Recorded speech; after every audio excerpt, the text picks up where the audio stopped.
ભગવાન પોતાનો પરિચય આપે તો કઈ રીતે આપે? તો કવિવર રાજેન્દ્ર શુક્લએ પોતાની રચનામાં બતાવ્યું છે. ગમે તો લાઈક કરજો, શેર કરજો, સબસ્ક્રાઈબ કરજો. તો એક કવિતા છે.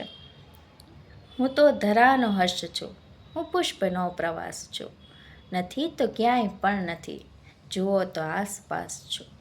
ન જામ કે ન સાખી છું, ન હું કસાની પ્યાસ છું, ન જામ કે ન સાખી છું, ન હું કસાની પ્યાસ છું, મદિર ગગનથી નીતર્યા કુમારનો વિલાસ છું.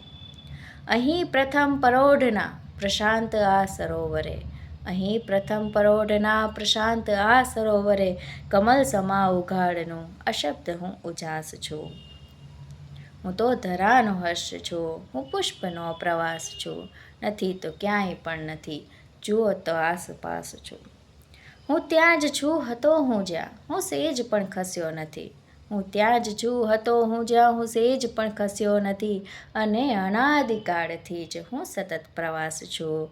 નિષેધ કોઈનો નહીં, વિદાય કોઈને નહીં, નિષેધ કોઈનો નહીં, વિદાય કોઈને નહીં, હું શુદ્ધ આવકાર છું, હું સર્વનો સમાસ છું. હું તો ધરાનો હર્ષ છું, હું પુષ્પનો પ્રવાસ છું, નથી તો ક્યાંય પણ નથી, જુઓ તો આસપાસ છું. Thank you.